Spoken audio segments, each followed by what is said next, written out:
Splatoon 3. It's everything that you remember from Splatoon 2. Unless, of course, you've never played the series before. But just different enough that you still bought the game. Now, the genius is in that everything, like the weapons and gear, are similar enough and that returning players are comfortable yet enticed, while new players are still drawn in. Interesting how a revamped game can revitalize a series just like that. Great work, everyone. That was an awesome year. And I know you guys are all waiting for that sweet, sweet vacation time. But you know, it's 2023 now, and they've updated the rulebook. So you know what that means? It's time to update the game. Well, I mean, not update. I mean, refresh, rebrand. You know, you just gotta keep going with the flow. And remember, our company motto, when the series ends, you do too. I'm looking at you, Colin. And if I hear any of this stuff about overtime pay, I'm cutting your wages in half. All right, let's get to work. Let's start this review off with the star of the game, Turf War. It's the same fun, relaxing mode. You ink some turf, you splat some enemies. Unless, of course, you're worried about dropping in freshness level in one of your weapons. For me, that was the tri-stringer. I was like, I got this to fresh. That's great. I'm not going to touch it again. It's a bow. It's not that easy to use. And then I realized, hey, that's awesome. But you need to film some content for the new video. And of course, it's a bow. But in the end, it got to 7. So really, I'm not concerned. Probably the biggest change to Turf War is the maps. Now, they brought back some old ones from Splatoon and of course Splatoon 2. And they added in some new ones like Hagglefish Market and Eeltail Alley. And they're pretty cool. Splatoon 3 adds new movements you can try out in Turf War, the Squid Surge and Squid Roll, which are actions with high skill caps that can be both helpful in evasive maneuvers and sneak attacks. To use them effectively, you first have to remember there are real options in combat, because it can be easy to go on autopilot and just hold down the trigger until someone dies. Second, you have to learn to master the time between jumps, turning from squid to kid and using your weapon. But if you get everything down, you'll massively improve your KD ratio. On to the significantly more stressful mode, ranked matches. This includes Anarchy Battles, Anarchy Series, and X Battles. Honestly, I had hoped they were going to add some more content because we have Clan Blitz, Rainmaker, Splat Zone, and Tower Control. And while those are fun, except for, of course, Clan Blitz, because that one sucks, we got a new one in Splatoon 2, so like, why couldn't we have gotten a new one? The content that we do have right now that is fresh is Anarchy Series and X Battles. Anarchy Series are basically just 5 regular Anarchy battles mushed together, and the nice thing is you'll get more points than you would if you just did 5 independent battles, partly because they factor in your accolades. Now, X Battles are just Anarchy battles, but for pros, and you get officially recognized if you get around 3,000 points, which is pretty nice. Hope you have good teammates. Splatoon 3. Sometimes your team may not have it all together. If they go left, then I'll stay right and I'll throw my booyah bomb. It'll be a perfect trap. Bro, why are you guys following me? Bro, why did he throw his booyah bomb over there? I just threw out my ink strikes. Oh. Guys, why is nobody using the chat? There are so many ways to communicate. There are literally like 1, 2. Okay, so maybe that's not as good as I should. Sometimes I just press the arrow buttons to confuse my teammates. But by working together, you'll have it all. Or maybe, I don't know. And that's one reason why I love story mode. If I lose, it's no one's fault but mine. That train of thought got me way too invested. At the beginning of the game, I was like, I will be pragmatic and I will do the story mode and learn how to use all the weapons. Psych, I still hate me now because I'm not that good. But I did grind all of the challenges, all of the levels, and you know, it was really amazing. They have a great detailed storyline, and you know, getting to use the little Salmonid buddy for the first time, it was pretty fun. The only thing that I found disappointing was after doing all of the levels, I had a bunch of power-ups that I didn't even use. So what was the point? Like, it would have been nice if there was some way that I could spend those back in Splatville, for drinks like Marigold Stand or something. Despite that one hiccup, I still completed the whole game mode, and I even got to see both endings, which is to say that I died the first time and everyone turned into furs. But that story mode is so fun. I imagine it might be a little confusing if you hadn't played the story mode in Splatoon 2 because you'd have no idea who Callie and Marie were. But, oh well. The one part I didn't enjoy was the final optional level, where you're supposed to get the final prize. Why is it so freaking hard? I spent half an hour just trying to get through the first half and never finished the second. It drove me insane, and I decided never to go back. Now, I don't really care what happens to Callie and Marie and their dehydrated grandpa. Marie, are you seeing Gramps? I can't. What are you eating? That's Gramps. Now, I know this looks bad. He's alive. How can you do this? What? You monster. I was hungry though. Snickers, you're just not the same when you're hungry. Maybe that would have calmed Mr. Grizz down. Yeah, after you finish story mode, it's kind of hard to see Salmon Run in the same light, knowing that Mr. Grizz is just taking all of those golden eggs that you collected as a diligent employee and is using them to help the mammals reclaim the world. You might feel a little guilty. Nevertheless, you'll continue to play the mode because you're searching for that fresh content, aka the terrifying Kohozuna. Kohozuna, because if you didn't have a sleep paralysis demon before, you do now. This massive beast comes out during an extra wave, in which you have to use your weapons, egg cannons, and any remaining specials to deplete the massive health bar before time runs out. The best strategy to use is to fire golden eggs dropped by bosses at him because I guess he's vegan or something. Now the more damage you do to him, the more scales you get, and you can use those scales in the shop to get some gear and locker items. Another addition to the base game is new bosses. You've got the Flipper Flopper, the Slammin' Lid, Fish Stick, and of course, Big Shot. Now they all have interesting fighting techniques, but many of them are there for player utility. For example, you can use the Big Shot's cannon to fire golden eggs back to your net, or you can stand on top of the Slammin' Lid's lid or the Fish Stick's tower, and you'll be out of reach of most enemies. Also introduced for Splatoon 3 for the first time, Big Runs. It's basically just regular Salmon Run, but on turf war maps. Finally, the last edition, Known Occurrences. We got two new ones, Mudmouth Eruption and Giant Tornado. You'll be fighting against large mudmouths that spawn lesser salmonids, or you'll be fighting against salmonids and egg cards that fall out of the sky. Now, I love new content. Here's the problem. It's an addition to everything from Splatoon 2. That's a lot of known occurrences. And the largest thing is that known occurrences aren't spread out evenly, and they don't happen every round, so players can't really discover the nuances in all of them. To illustrate this, I had to make this on my photo editing software because I played Salmon Run for hours searching for content and was never presented with either new known occurrence. Honestly, I was surprised they didn't take any out of rotation, because now there's 9.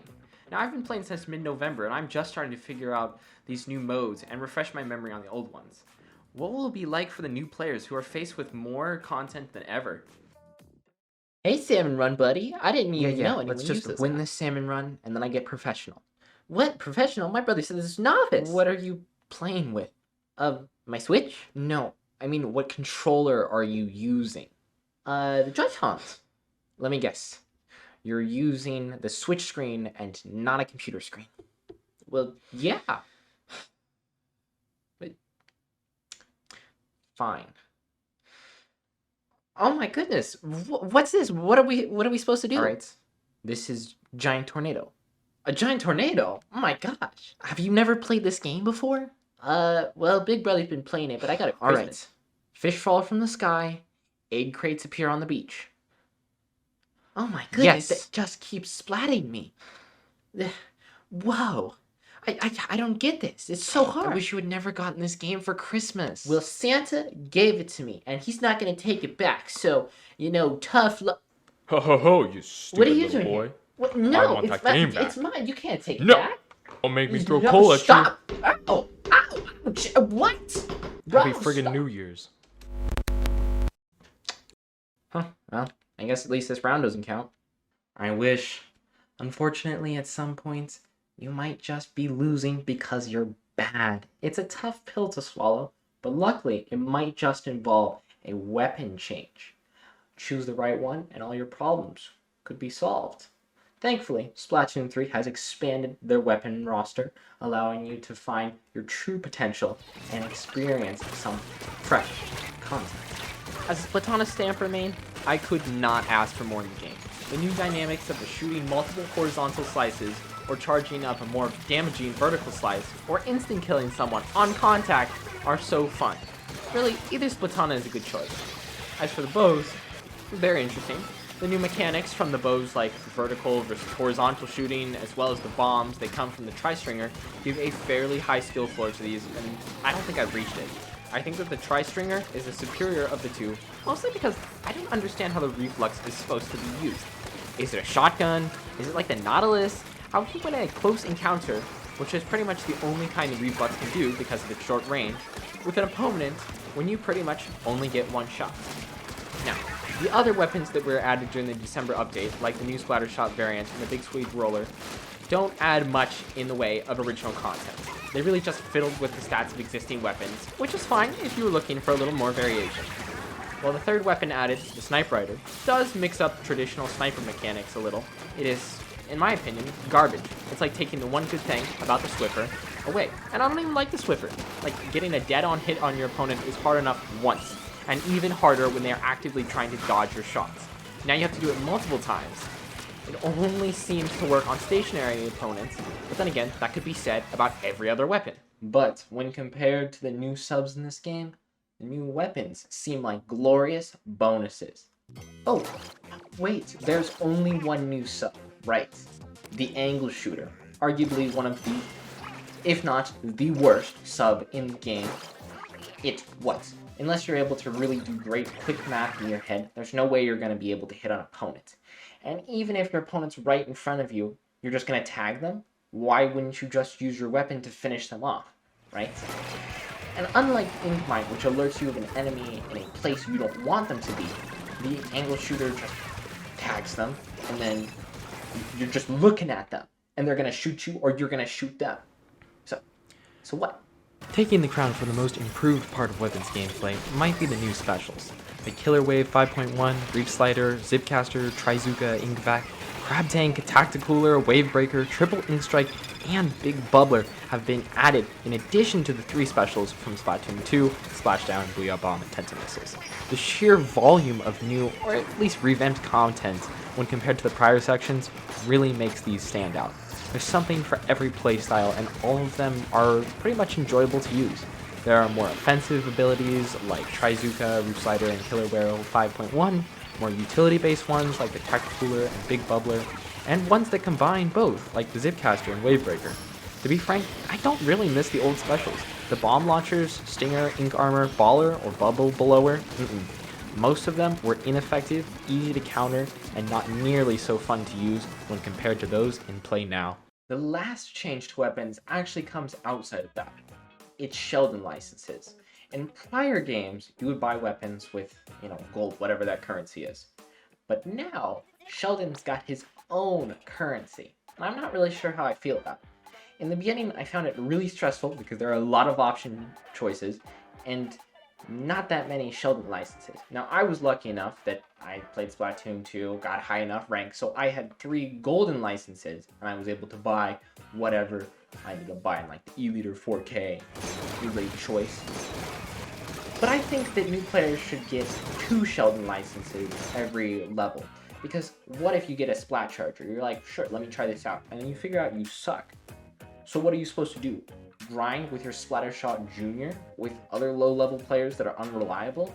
Because you need to raise your freshness level, or just wait. And that's kind of boring and stressful. So, really, why does Sheldon get his own form of money? Hey kid, you want some unregulated government weapons? Sure. How much? No, not cash. You need some tickets. What, like carnival tickets? No, they're my own creation. I don't.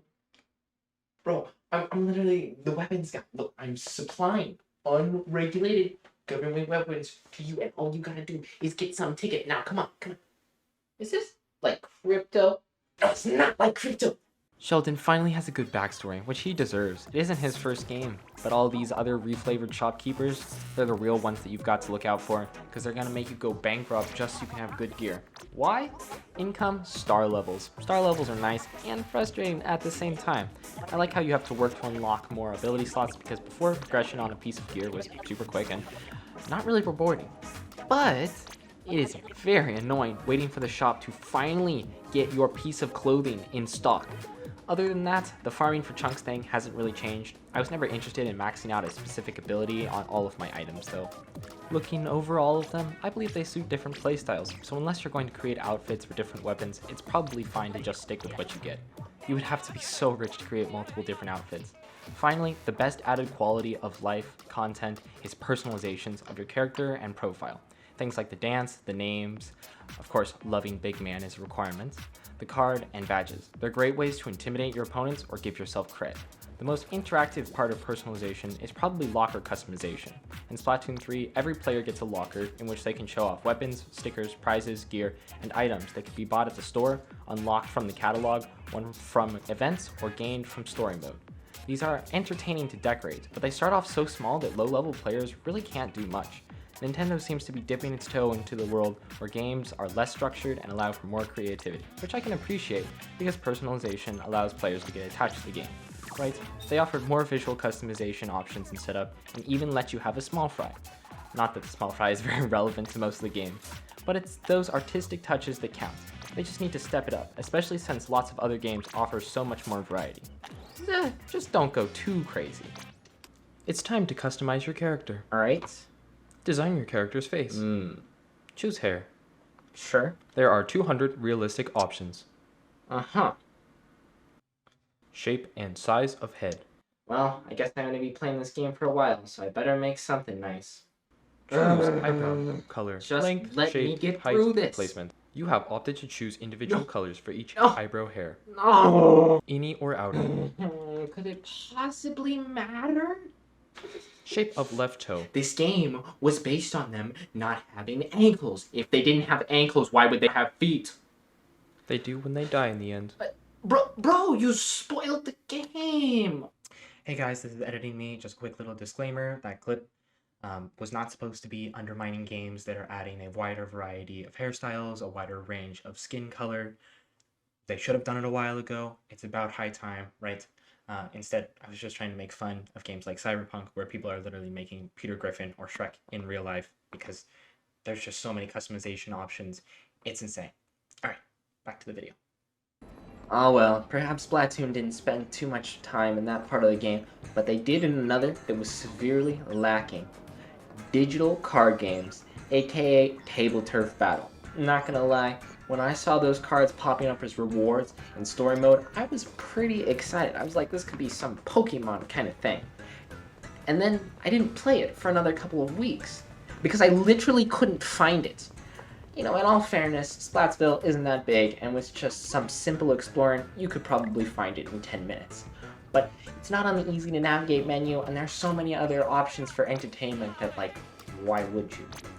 When I finally did find Marigold's little illegal gambling ring card game, whatever you want to call it, I felt a little let down. You know, playing the first game, I was like, there's just not as many options for skill building and creativity as the other modes.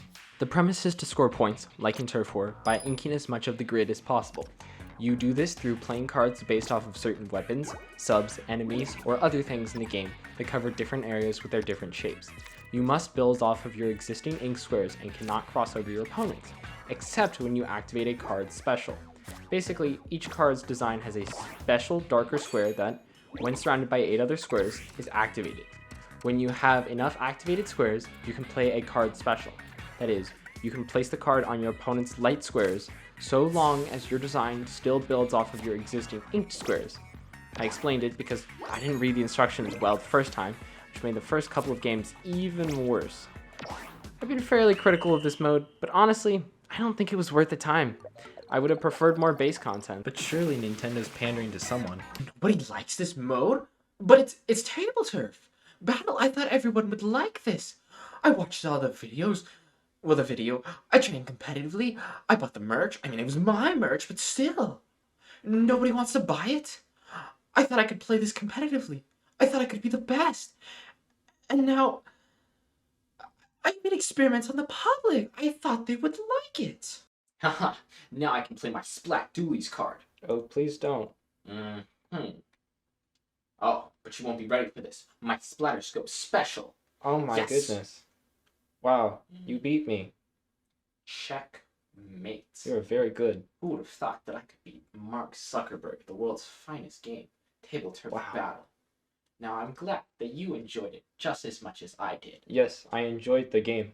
It was later revealed that Mark Zuckerberg had orchestrated the entire setup Now I himself. can play my There was Splat no Deweys desperate card. man. In fact, rumor has it that Zuckerberg had placed a rather sizable Oh, bet with you won't be another, ready for this. wagering that My against 50 to 1 Splatterscope odds, special. Table Turf Battle would be the most popular aspect of Splatoon 3, thus allowing Mark to save meta. He lost. Now, overall, Splatoon 3, was it a good game? Would I buy it again? Absolutely. Are they going to make Splatoon 4, regardless of what anyone thinks? Yes. Does Marigold deserve some lore, based on the fact that she seems to be working 3 separate jobs? It's a little sketchy, but I think she does. Now, please let me know if you like this more detailed style of review. I really appreciate you watching to the end, and I hope that you consider subscribing. Just didn't offer the same skill build. Oh my god, really? Really? I was on a roll, and it gets right in my freaking eye.